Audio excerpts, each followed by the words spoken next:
want to do the book club series so badly that I am here for y'all. So thank you for being here. The chapter 1 of the Hunger Games. I'm doing one chapter because I do think Suzanne Collins establishes so much in this first chapter that I need to hit on, that I think the first chapter alone will be enough.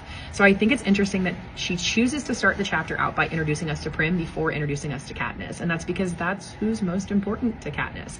Katniss is the first person point of view, and so we're getting who she cares about most right out of the gate. We also get her reaching for Prim, which is so important for the rest of the series because she's always reaching for Prim. Her core desire is to keep her safe, and it's something that she struggles with the entire series. We are introduced to Buttercup, the lovable cat, who is a parallel to Katniss. They're both feral. The next major character we meet is Gale. We get some background on Mom and Prim and Dad, but Gale is the next big one coming in, and he enters the chat with bread. Suzanne Collins is setting up the boy with the bread, and we just don't know it yet because we haven't met him. But Gale comes in with the bread, and I also love that they're establishing how important bread is in this world.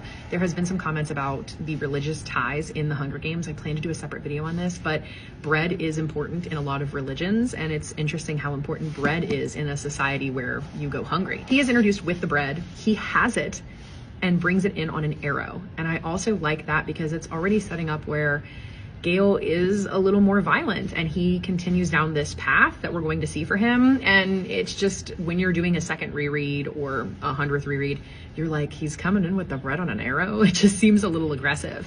He also sits down and is the first one to cut the bread. I think that is huge. Katniss herself does not slice into the bread. She does not metaphorically break the bread, whereas Gale is the one cutting into it, and it is the thing that will go on to symbolize Peeta. So there's got to be some depth there. I tend to think that everything Suzanne Collins does is intentional, but Suzanne Collins is just such a brilliant writer. What I find super important within the first few pages of this chapter is that Gale sets up the plot to run away. He says, we could do it, you know. And she says, what? And he says, run away. You and I live in the woods. We could make it. Just the two of them. It's huge because it comes back to play later in the series. He does go on to say, we could never leave the kids. And she does say, I don't know how to respond. The idea is so preposterous. So it never occurred to her to leave. This was not her plan originally. And Katniss can't leave her mother and her sister. They would starve and not know what to do. Her mother does have an additional medicinal business, but Katniss is the one who is the breadwinner of the family. I never want to have kids, she says, in response to the kid's comment. And Gale says, I might if I didn't live here. And she says, but you do. I say, irritated. Forget it. And he snaps. Gale always wants more than what is available or what is practical.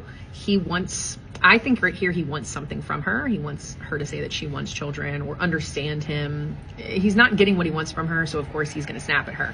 But I think it's important because she did not ever have a plan to have children. In this world where they would lack safety and she couldn't protect them, it's very much like Prim, and she doesn't want to go through that more. Gale and Katniss return to town with their haul, you know, their game, their strawberries and things.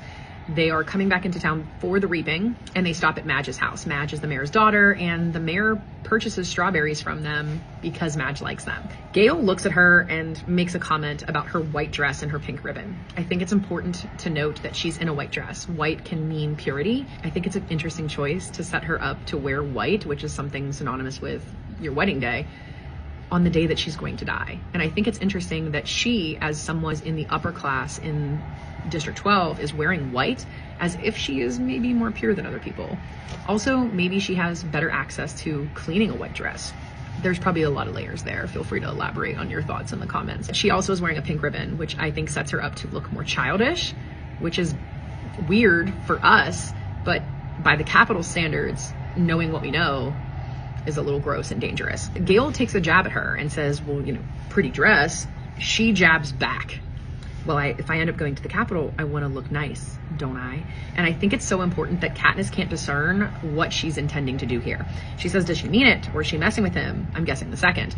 Because Katniss is our narrator, we never really find out if Madge is mad at Gale, if Madge is just being quippy. It would make sense. Katniss and Madge are similar, like calls to like. They are kind of friends. I like that. So perhaps she's just being snarky, but we never really find out what the intended meaning is there. Next, Gale notices the small circular gold pin, and I think it's so awesome that it is solid real gold. She says it could keep a family in bread for months. First of all, we're going back to where bread is the commodity, bread is the vitality of District 12. And of course that is because she's hungry, but also we could have said in food, in grain. Suzanne Collins purposely says bread because of the importance of bread and the importance of pita. Pita is hope, bread is hope. I do think it has a little religious tie to it. And I also love that the pin is solid gold and is expensive. As Katniss wouldn't have the means to purchase something like that, it's so symbolic that she, a girl from the seam, is going to wear this expensive token into the arena, beyond the symbolism, of course, of the Mockingjay that we will get into later. So Gale says, what can you have 5 entries? I had 6 when I was just 12 years old. That's not her fault, I say. Katniss steps in and sticks up for Madge, and I think this is huge because it's the first time she's going against Gale in front of other people, let alone maybe at all. Gale yells into the void out in the middle of the woods, but he doesn't usually have Katniss to contradict him. She sits around listening to him, not really understanding what good it does to scream about things in the middle of the wilderness. But here, she stands up for someone who is in a different class than her and Gale. Leave. And she doesn't like that he takes a jab at Madge. She notes how when they're in the woods, he complains about the Tesserae system. And he's absolutely right to say that the Tesserae system is a class division. It sets up the us versus them and pits them against each other. But then he falls victim to it. It's not that I don't agree with him, but what good is yelling about the Capitol in the middle of the woods? It doesn't change anything. It doesn't make things fair. I think this is huge. It shows that Katniss never really wanted to be the Mockingjay. She didn't want to be the symbol of a rebellion. She wanted to keep her family safe.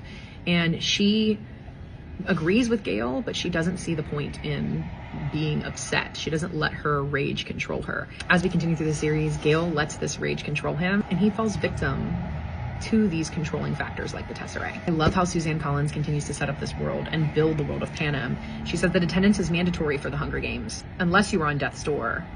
This evening, officials will come around and check and see if this is the case, and if not, you will be imprisoned. I also love how she says that the reaping is an opportunity for the Capitol to keep tabs on the population as well. This is the Capitol's way of reminding us how totally we are at their mercy. And then she says the real message is clear. Look how we take your children and sacrifice them, and there's nothing you can do. I think this is so important that they choose children. Children are the most precious, the most innocent, the most valuable of our society. They're our hope for a new future, and they're taking those children and then they're using them for something really dark. I also really like how she talks about the Treaty of Treason. When I think of a treaty, I think of like the Treaty of Versailles, and it's named for where it was signed. And here they're calling it the Treaty of Treason, and so they're laying out very obviously by using a negative connotation that the districts are to blame. They're not naming it the Treaty of Panem. It's the Treaty of Treason. And then we finish with the iconic scene where Primrose Everdene's name is reaped from the bowl of female tributes. This is important because although it felt like a surprise when I first read this, this was really already ingrained in the first chapter, setting up the book. You have Katniss waking up and reaching for Prim, unable to find her. You have Katniss elaborating on how she does everything to keep her sister safe, and the only thing she can't keep her safe from is the reaping. And then you have her telling her sister that your name's only in there once, and by telling her that, you're almost assuring that her name is going to get chosen. It's like a death sentence. Thank you for being here. Hopefully you enjoyed this format. Please let me know in the comments any feedback you have. I'd love to continue doing this, maybe do more chapters as I go. Drop your feedback.